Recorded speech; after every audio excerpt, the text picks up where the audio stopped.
25th of September. So the days are definitely waning as far as flowers, colors, blah, blah, blah. So let's do a little color tour here before we're done. So again, there we got poppies, got 4 o'clocks, more 4 o'clocks on that side. Doesn't really focus, does it? Can we do it? Can we do it? There we go. That's an aster.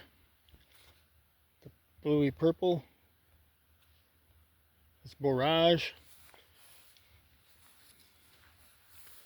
None of them are blooming yet, but the big green leaves there are brown eyeds. And then these yellow things here, whatever they are, we just pulled them out of the ditch and they've been doing really well. Oh, I see a nasturtium there. That's a nasturtium. And here we have peppers. So these ones here, I've picked the big ones already, but these are all hot peppers. These are jalapenos.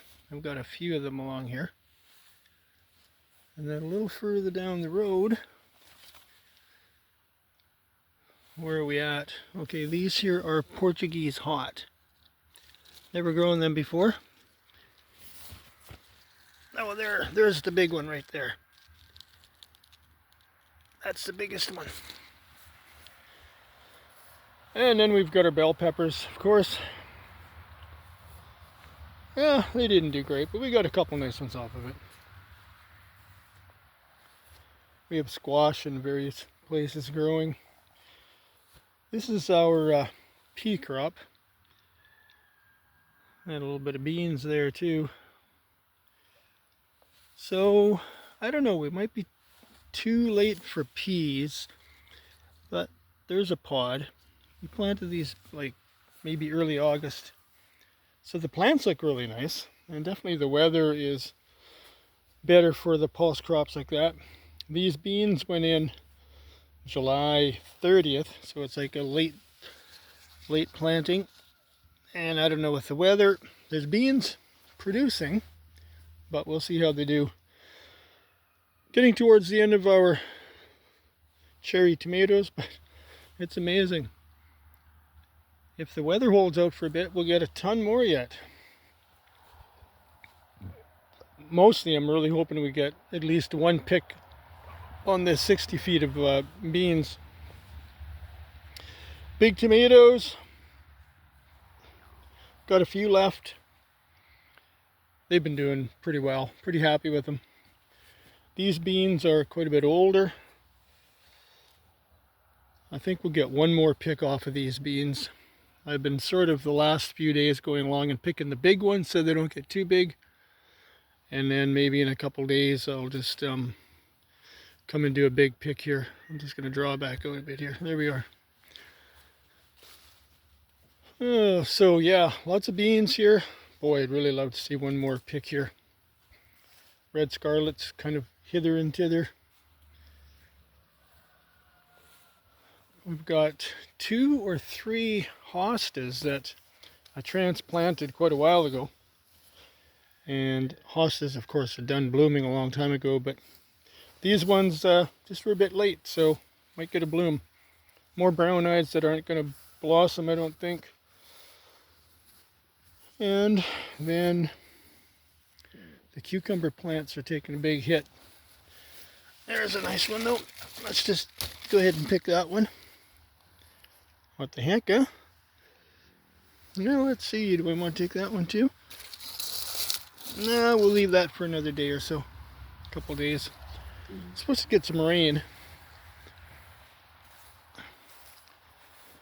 Pumpkins are still blooming, though you can see the plants, there's a lot of that mold on them.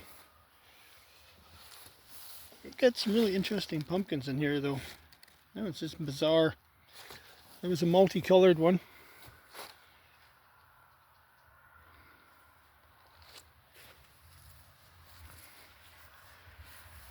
We're happy with it.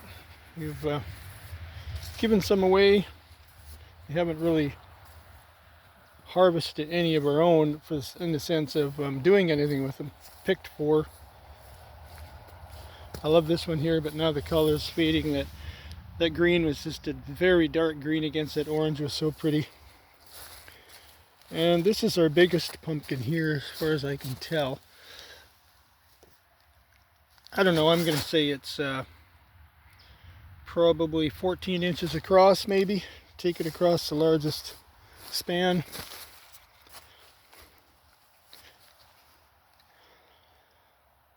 Squash. Pretty happy with the squash. I think this will be probably our biggest squash crop we've had, but I think in this patch here I counted about 80. Still kind of hard to count. We'll count them for sure when we pick them. These are the only brown eyes that have bloomed. Of course, we put the seed in very late, so whatever. Next year they'll take off. A lot of asters. Sedum, that's a sedum I transplanted out of by the bush. So it's like a bonus. I love the poppies. Here's a brown eyed that's taken off. So now we have 3 plants that are going to bloom. Our surprise trumpet flower that we had no idea was in there. And another one of the hostas that looks like it'll probably bloom. As far as the crop go, a few carrots in here, the tops are dying off. There's sort of all real variety, big, small. Just walking through the potato patch here. Potatoes tops have died off, but you see stakes in the ground. Every stake or stick represents where a potato ought to be. Potato bush was there. These tomatoes got moved over pretty late. We'll take them inside green and hopefully they'll redden up, but they're not going to make it on the vine. Here's our other squash crop, and I figured there was about 60 in here, maybe something like that.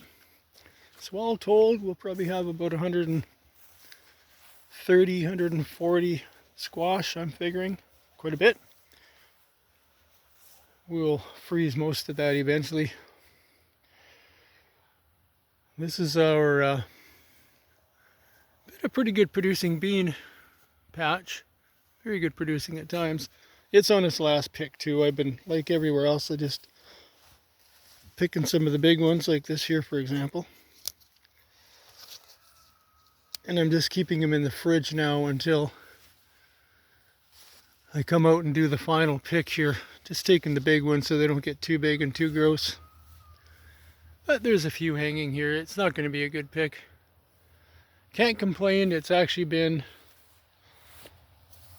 a relatively good year. Not our top crop, but satisfactory. It'll get us through the season. For how many beans we planted, it didn't do great. This row here we just dedicated to seed. We wouldn't pick them. Then we more recently found out that's not a good idea. So, because what happens is they go to seed and then the plant says, oh, I got my job done. Whereas if you pick them as they're growing, oh man, that's tough. Then they keep saying, oh my gosh, we got to grow some more beans. That's why you want to pick them and not leave them just for seed. Yeah, it doesn't matter how long you live, I'm still stupid. These are red scarlet runners. We're trying to let them go to seed as many as we can so we have seed for next year. They, of course, are beautiful, beautiful beans when they dry out. And they're very good eating too. We don't like to eat them when they're that big. We prefer to eat them when they're smaller. So keep trying to pick a few when they're smaller, like I'm doing right now. How about that size? It's pretty nice. Before they get too beany. So every few days I come out and I just pick a few, like I'm doing now. I'll stick them in the fridge. picking as I go here. And then we'll process a bunch together. It won't be too much anyways, it'll be 2 or 3 pounds at the most. But everything helps. Yeah, then we have a couple of these. The name's escaping me right now.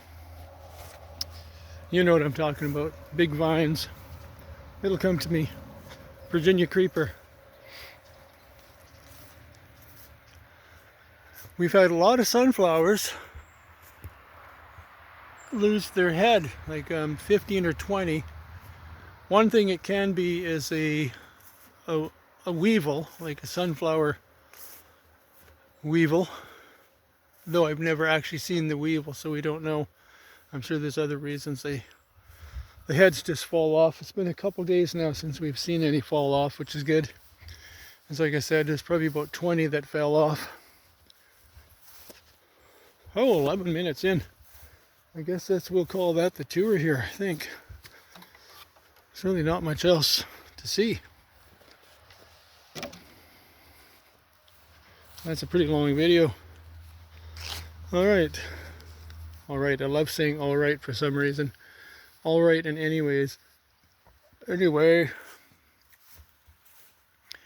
Well, let's just have one last look at the big sunflower wall here. As we shut this video down for the 25th of September 2024. And I start to lament the fact that pretty soon I won't be out here in the garden every day eating my breakfast, having my coffee. And we still come out almost every day and have our supper, dinner. I'm back to using supper because that's how they talk out here on the East Coast, and that's how I grew up. Alright, maybe just to close, what I'm going to do is update where I'm at with this latest project. These here sort of mock sunflowers, I'm sure that's not what they are, but very tall, very beautiful. I had to tie them together because they were all part of a bush I cut down. So all this clean dirt in here, it was all a very thick, hedge-like, ugly bush or shrubbies. So I cut it all down. Now I've pulled the roots out of there. All these roots got to be pulled out yet, and it is a ton of work. So I'm going to clean out this whole area. I left some choke cherry trees that are established there.